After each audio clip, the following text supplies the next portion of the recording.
Hello and welcome to my kitchen. It's almost Valentine's Day, and I'm sure many of you are looking for a nice gift that expresses your love. For me, that gift is homemade churros.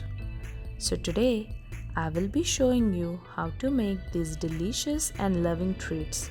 For this recipe, you will need flour, whole eggs, butter, granulated sugar, salt, vanilla essence, water, sugar, cinnamon powder, oil for frying. I will start by adding butter to the pot, and now I'm going to add water to it and start the heat at the medium temperature.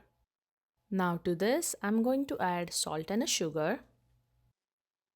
Give it a quick stir and now let the butter melt. Use a pot that you don't mind to make the whole recipe in. That means you don't have to use any fancy pot or a non-stick pot. Just use something rough and tough. Now you can see that the butter is melted, so I'm going to turn the temperature to the low heat.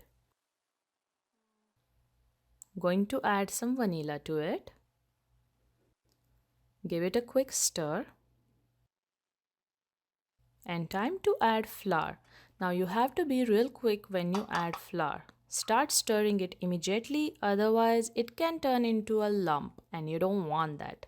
So keep it on the low heat and mix it until you get a soft dough consistency, or it feels like a mashed potatoes. Okay? So keep stirring until you get the soft consistency.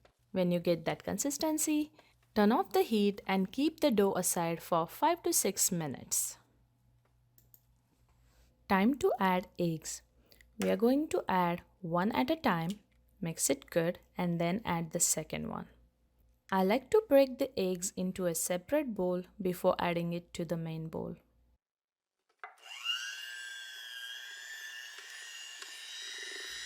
Once you are done mixing all the eggs in, the dough should look like a really loose dough, or I will say a really thick batter.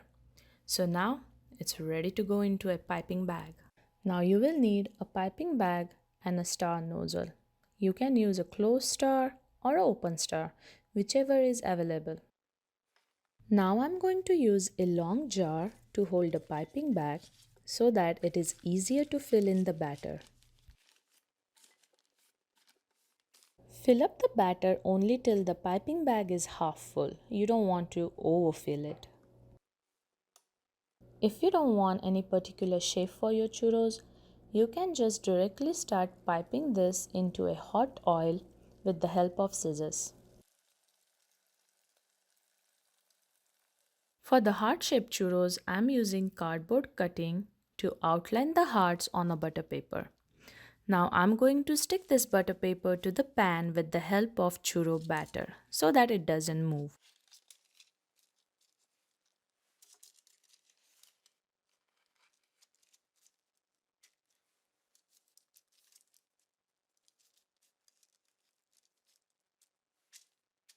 Now I'm going to stick another butter paper on the top of this. Just because I used the marker to draw these hearts and I don't want that ink to stick to my churros. Now make sure it sticks really good. And now it's ready to pipe the hearts. Start piping the churros while the batter is still warm. If you like crunchy or crispy churros, then use the closed star nozzle. If you like the middle soft, then use the open star.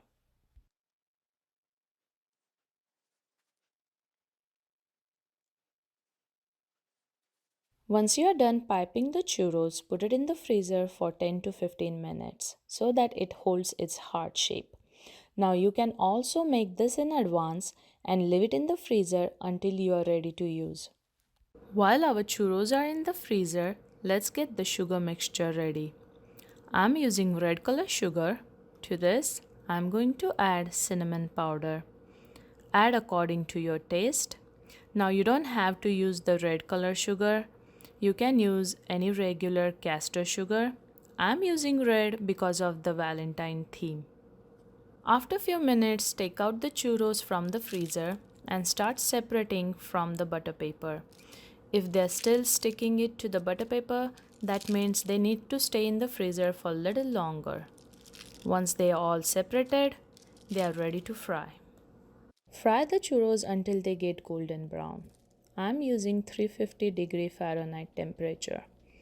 You don't want to use any high temperature because then the outer will get cooked really quick and the middle will stay raw. When you start seeing the golden color on the edges, time to turn them.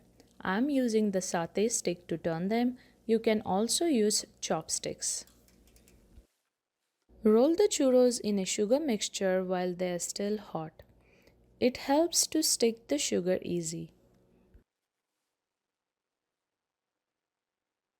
Roll all the churros in a sugar mixture and you can also drizzle some icing over it. Delicious thick hot chocolate goes really good with the churros. If you want to know how I made this hot chocolate, please leave it in the comment.